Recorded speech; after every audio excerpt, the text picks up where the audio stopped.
Alright, hey everybody, this is Seth from SethPerla.com, and now I'm doing video number 3 on Chris Ducker's 30-day Vidtember video day challenge. I'm out here in the middle of the woods. I've been mountain biking for a while. All I've been doing is climbing uphill for probably an hour or so. It's pretty much been up, just up this trail over there. My friendly bike there, and it brings up actually a really serious topic for me, and that is right now I feel awesome. I feel completely mellow, regulated, really good. And as an education coach, I specifically work with students who have two things going on in particular. One, this is what they all have in common. One is that they all have executive function struggles in one way or another.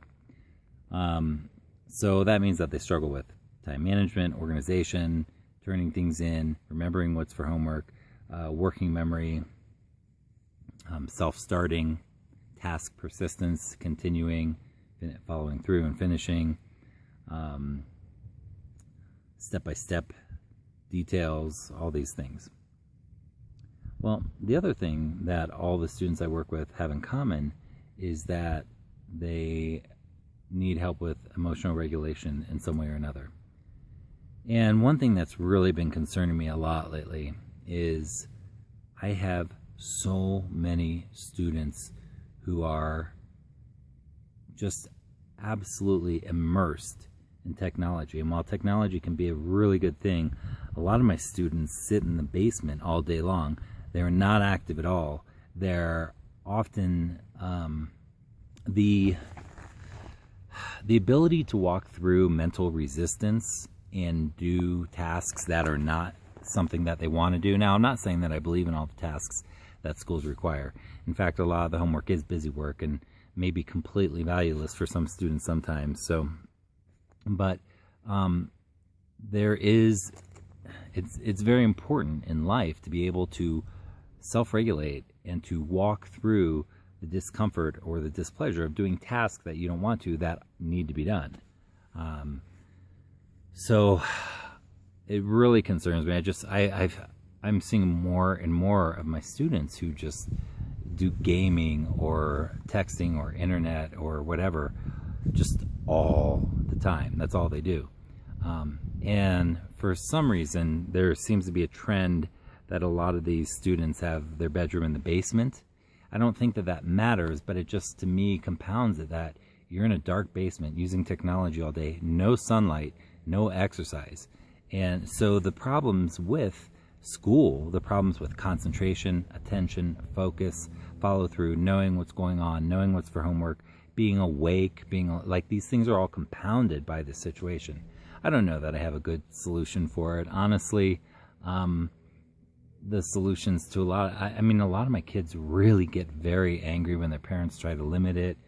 They get emotionally angry, literally angry, because their parents are trying to get them away from computers. It's really sad to me. I guess part of my thoughts around that are that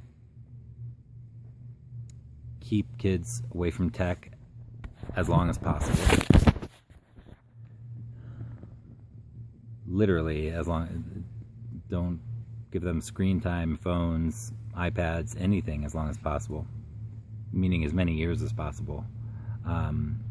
There's been studies showing that, for example, kids who are using tech, like 2- and 3-year-olds that are using tech at the dinner table because it keeps them, it appears like they're regulated actually, but they're missing out on learning social cues, and they end up having social complications because the nonverbal communication that's going on at the dinner table when kids are playing with tech is huge, but they're missing all of that learning through mirror neurons, through modeling people.